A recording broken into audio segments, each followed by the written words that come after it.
नमस्कार, स्वागत है आपका जनतंत्र टीवी पर और मैं हूं आपके साथ जोही सिंह। और बढ़ते हैं छत्तीसगढ़ की खबरों की ओर। रायपुर में आज मुख्यमंत्री विष्णुदेव साय का भव्य स्वागत किया गया और विदेश यात्रा पूरी कर लौटे मुख्यमंत्री को एयरपोर्ट पर बीजेपी ने नेताओं और कार्यकर्ताओं ने घेर लिया और दिल्ली से रायपुर आते ही नेताओं ने उनका गर्मजोशी से अभिनंदन किया। मंत्री, विधायक और दिग्गज नेताओं ने पुष्प भेंट कर उन्हें उनका स्वागत किया। और वहीं मुख्यमंत्री ने मीडिया से बातचीत में प्रधानमंत्री नरेंद्र मोदी की हालिया जापान यात्रा का जिक्र किया और उन्होंने कहा कि इस दौरे के परिणाम स्वरूप अगले 10 साल में भारत को लगभग 6 लाख करोड़ रुपए का निवेश मिलने जा रहा है। इस निवेश से न केवल देश की अर्थव्यवस्था को मजबूती मिलेगी बल्कि छत्तीसगढ़ जैसे औद्योगिक राज्यों को और भी नई ऊर्जा और अवसर प्राप्त होंगे। सीएम साय ने बताया कि जापान यात्रा ने छत्तीसगढ़ को सीधे तौर पर वैश्विक निवेश से जोड़ा है और उन्होंने कहा कि प्रधानमंत्री मोदी के नेतृत्व और दूरदर्शिता से प्रदेश को भी लाभ होगा। और उन्होंने ओसाका वर्ल्ड एक्सपो में लगे छत्तीसगढ़ पवेलियन का जिक्र किया, जहां हर 30,000 से ज्यादा लोगों ने राज्य की औद्योगिक नीति, सिरपुर की ऐतिहासिक धरोहर, ढोकरा कला और कोरसा जैसे हस्तशिल्प को करीब से देखा।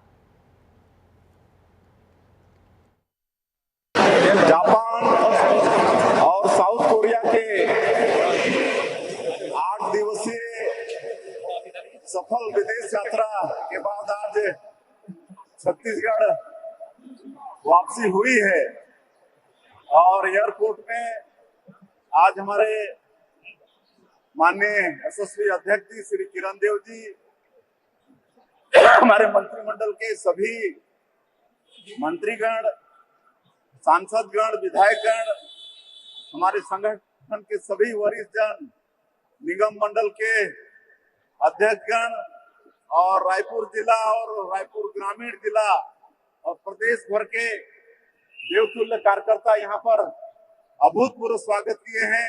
इसके लिए मैं सबसे पहले उनका आभार व्यक्त करना चाहूंगा, उनका धन्यवाद करना चाहूंगा।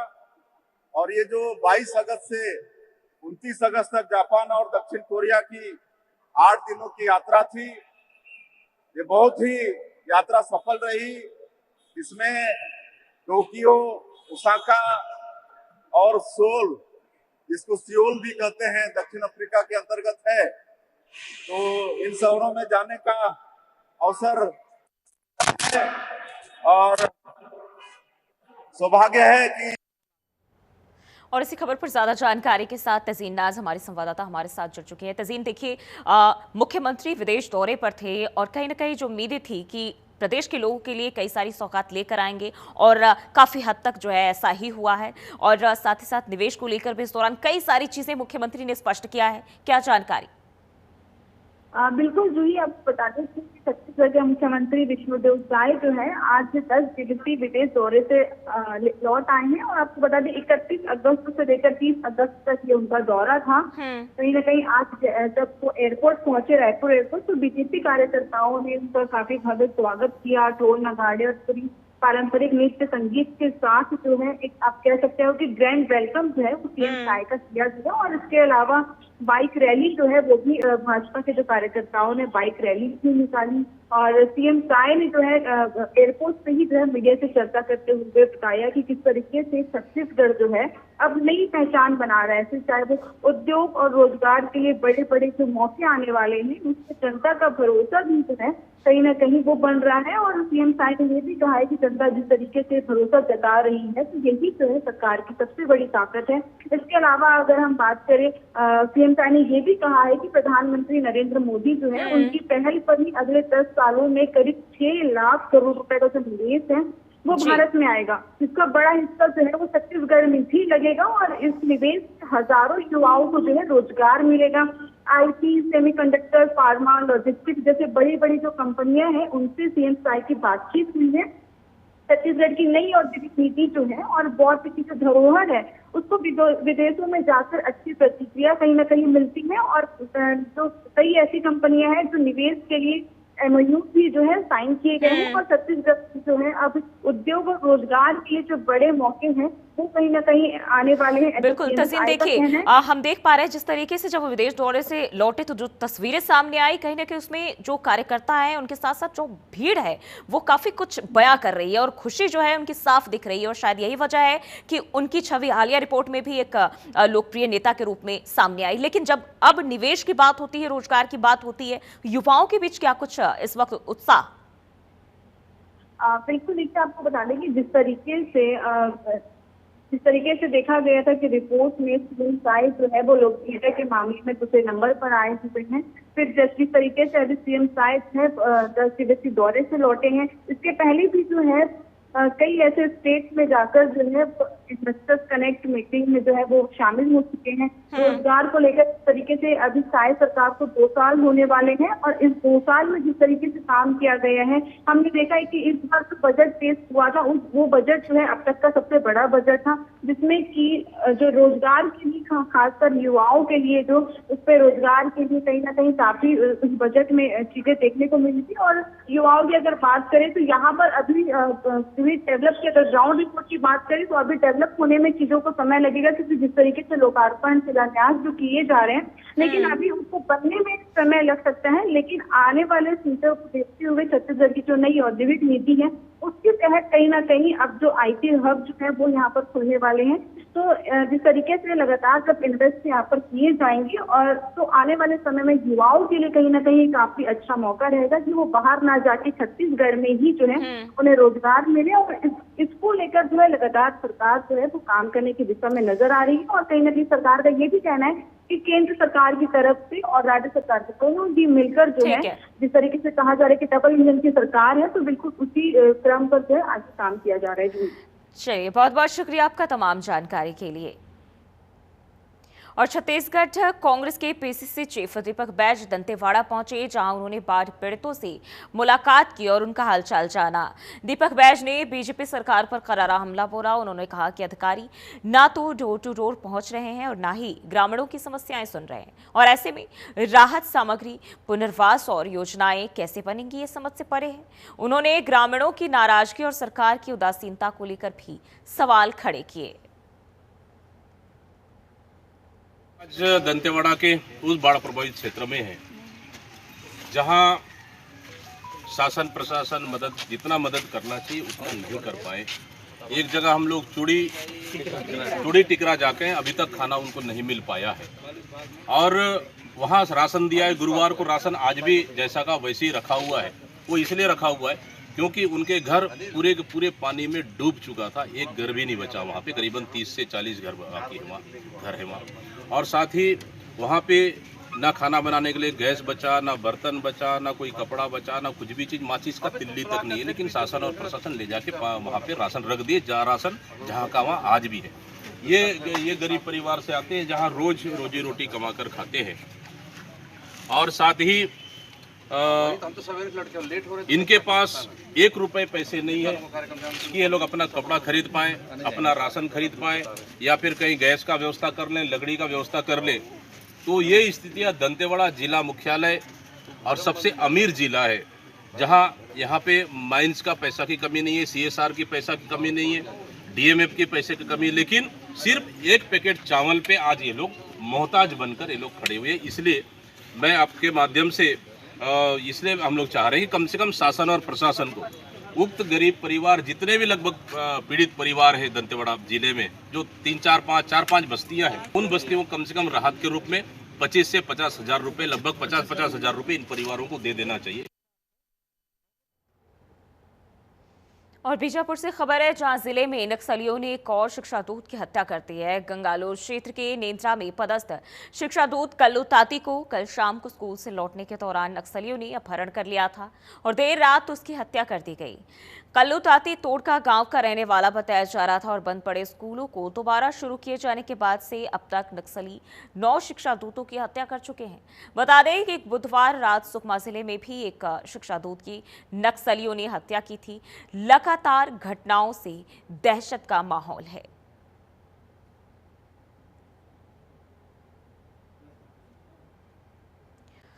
तो बीजापुर में नक्सलियों का जो आतंक है वो जारी है और 9 शिक्षा दूतों की हत्या कर दी गई। नक्सलियों पर लगाम लगाने के लिए जहां देखें सरकार हर एक कदम उठा रही है, वहीं नक्सली अपने मंशे को अंजाम देने से पीछे नहीं हटते हैं और कहीं न कहीं अब जो है एक और शिक्षा दूत की हत्या कर दी गई है।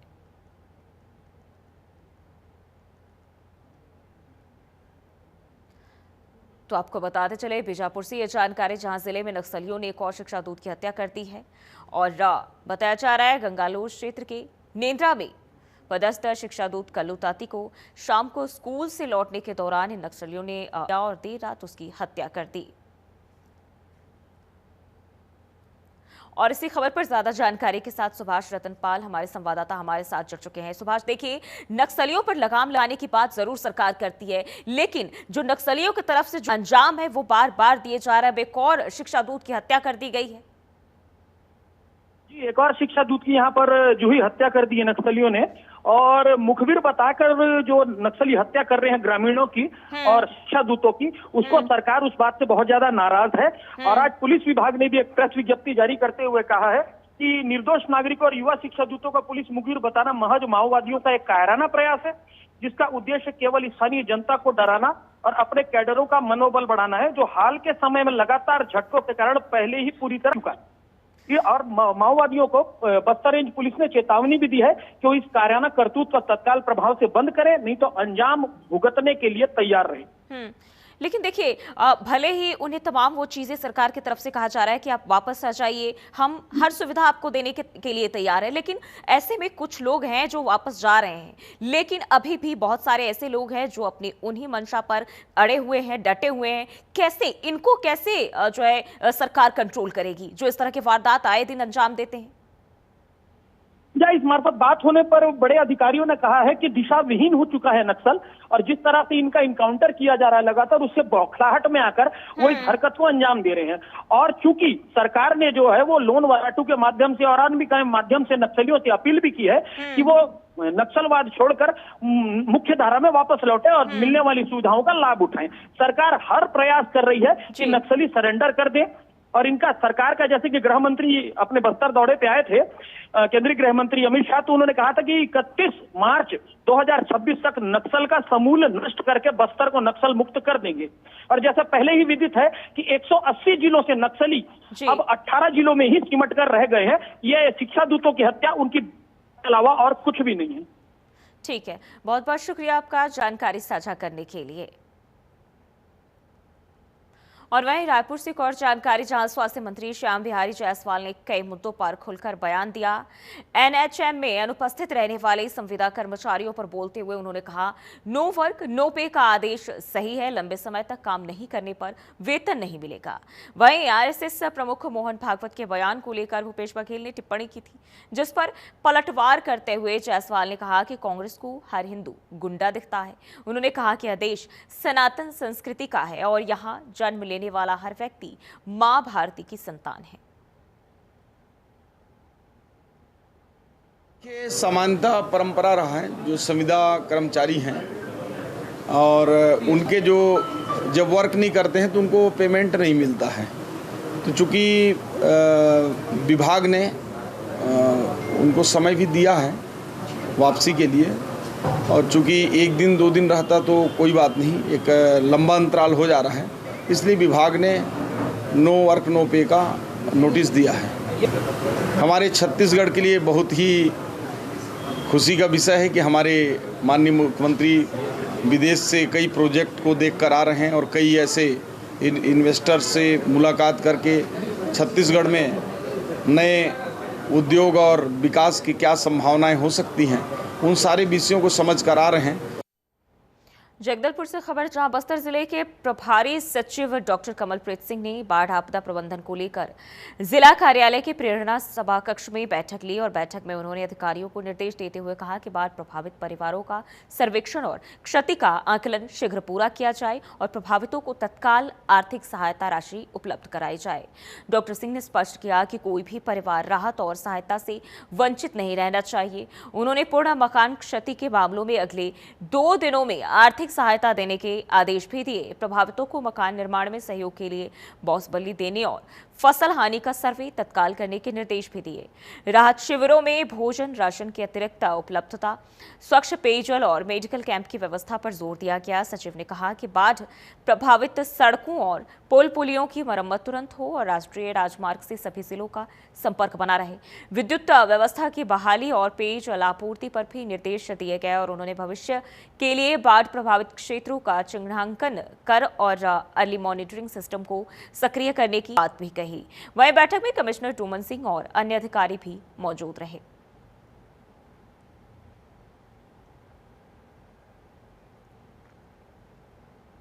रायगढ़ जिले के धर्मजयगढ़ तहसील क्षेत्र के मेंढरमार गांव और बायसी कॉलोनी में प्रशासन का बुलडोजर चला।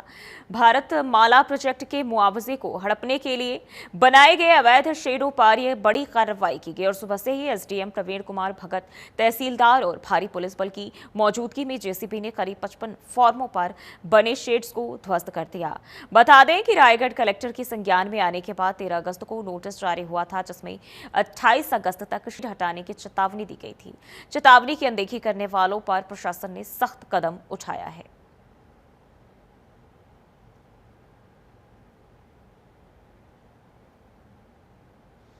दुर्ग से खबर सामने आ रही, जहां जिले में गौ तस्करी के मामलों पर सख्ती दिखाते हुए जिला प्रशासन ने बड़ी कार्रवाई की है। करीब 10 वर्षों से लगातार गौ तस्करी में संलिप्त आरोपी मधुकर पर कलेक्टर एवं जिला दंडाधिकारी ने राष्ट्रीय सुरक्षा कानून यानी रासुका की धारा 3(2) के तहत कार्रवाई करते हुए जेल भेज दिया है। आदेश के मुताबिक आरोपी को फिलहाल 3 महीने तक जेल में रखा जाएगा। दरअसल नागपुर से हैदराबाद और वहां से छत्तीसगढ़ के दुर्ग तक फैले एक बड़े तस्करी गिरोह में मधुकर का नाम लगातार सामने आ रहा था। आरोपी पर अब तक 18 से ज्यादा आपराधिक मामले दर्ज है, जिनमें ज्यादातर पशु तस्करी से जुड़े हुए हैं। पुलिस प्रवक्ता एडिशनल एसपी पद्मश्री तंवर ने बताया कि आरोपी की गतिविधियों से इलाके की शांति और कानून व्यवस्था प्रभावित हो रही थी और इसी आधार पर एसएसपी विजय अग्रवाल ने जुलाई 2025 में जिला दंडाधिकारी को रासुका लगाने की अनुशंसा की थी और कलेक्टर के आदेश के बाद को गिरफ्तार कर मेडिकल जांच कराई गई और फिर जेल भेज दिया गया। बता दें कि रासुका के तहत सरकार किसी भी व्यक्ति को बिना आरोप के अधिकतम 12 महीने तक हिरासत में रख सकती है।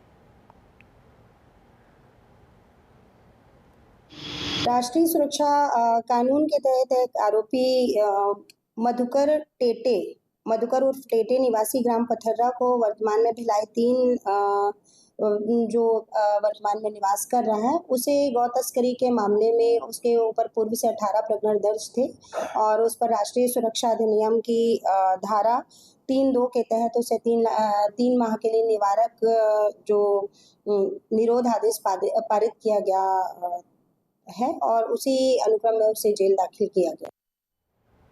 और वहीं रायपुर से खबर सामने आ रही, जहां राजधानी के जुलम गांव के पास एक नाबालिग लड़की का शव बरामद किया गया है। मृतका की पहचान 17 साल 7 महीने की प्रिया साहू के रूप में की गई है। शव को पानी से बाहर निकालकर पोस्टमार्टम के लिए भेजा गया है। फिलहाल मुजगहन थाना पुलिस मामले की जांच में जुटी हुई और घटना से इलाके में सनसनी फैली हुई है।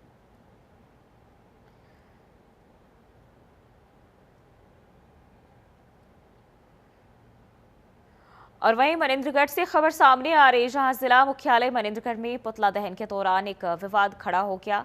दरअसल भारतीय जनता पार्टी के द्वारा राहुल गांधी और तेजस्वी यादव के पुतले दहन के दौरान छोटे बच्चे से चप्पल मरवाने का वीडियो सोशल मीडिया पर वायरल हो रहा है और इस मामले को लेकर कांग्रेस ने कड़ा विरोध जताया। एमसीबी जिले के कांग्रेस पार्टी अध्यक्ष अशोक श्रीवास्तव अपने 7 अन्य कार्यकर्ताओं के साथ पुलिस अधीक्षक कार्यालय पहुंचे और ज्ञापन सौंपा। कांग्रेस का कहना है इसको लेकर कि इस तरह की जो हरकत है वो राजनीति की गरिमा को ठेस पहुंचाने वाली है और छोटे बच्चों को इस प्रकार के विवादों में शामिल करना गलत है। ज्ञापन में कांग्रेस ने मांग की है कि बीजेपी नेताओं पर उचित कार्रवाई की जाए और इस तरह की घटनाओं को दोहराने से रोका जाए। कहा कि राजनीतिक विरोध अपनी जगह है, लेकिन बच्चों को ऐसे कृत्यों में शामिल करना निंदनीय है और अस्वीकार्य है।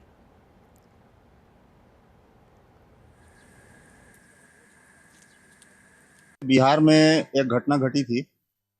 कांग्रेस के मंच से किसी व्यक्ति ने माननीय प्रधानमंत्री जी के लिए कुछ अपशब्द बोला, उसको लेकर कल मनेंद्रगढ़ में राहुल गांधी जी का और तेजस्वी यादव जी का पुतला दहन भारतीय जनता पार्टी के लोगों ने किया है और पुतला दहन में इन्होंने एक नाबालिग बच्चे से पुतले पे जो है चप्पल से पिटवाया है। एक तो वो प्रदर्शन कर रहे थे, प्रदर्शन में किसी भी नाबालिग बच्चे को होना नहीं चाहिए, और नाबालिग बच्चों से ऐसा कृत्य करवाना, तो ये उसकी पूरी पीढ़ी को खराब कर रहे हैं। गलत संदेश जा रहा है समाज में। उसके विरोध में हम लोग यहाँ पर एसपी साहब को ज्ञापन देने आए थे कि जिन लोगों ने भी ऐसा गलत कृत्य किया है उसके खिलाफ कार्रवाई करें। और छत्तीसगढ़ के सख्ती जिले से खबर सामने आ रही, जहां माल खरौदा पुलिस ने विशेष अभियान चलाते हुए जुए के खिलाफ बड़ी कार्रवाई की और इस कार्रवाई में अलग अलग गांवों से कुल 15 आरोपियों को गिरफ्तार किया गया है। सबसे चौंकाने वाली बात यह है कि गिरफ्तार लोगों में 2 पंचायत सचिव भी शामिल है और इनमें राजेश गवेल जो ग्राम पंचायत बंदोड़ा में पदस्थ है और योगेश चंद्रा जो ग्राम पंचायत अंडा में पदस्थ है। फिलहाल पुलिस आगे की जांच कर रही है।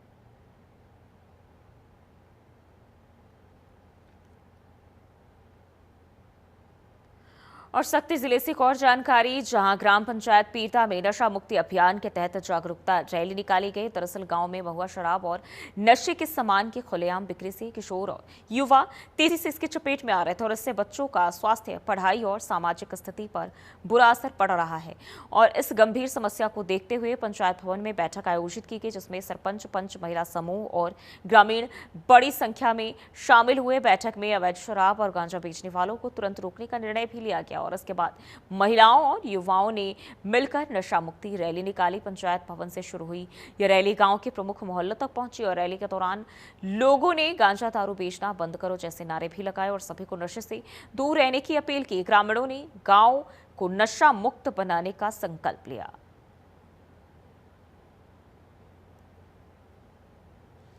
रायपुर से खबर है, जहां लोक सेवा आयोग की नई अध्यक्ष बनी रीता शांडिल्य 2002 बैच की रिटायर्ड आईएएस अधिकारी रीता शांडिल्य को ये बड़ी जिम्मेदारी सौंपी गई है।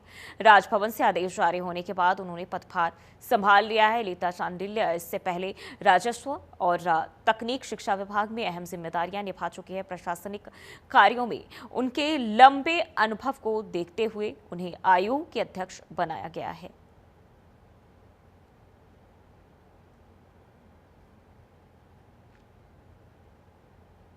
और फिलहाल के लिए बुलेटिन बस इतना ही। देश और दुनिया की तमाम खबरों के लिए बने रहिए हमारे साथ।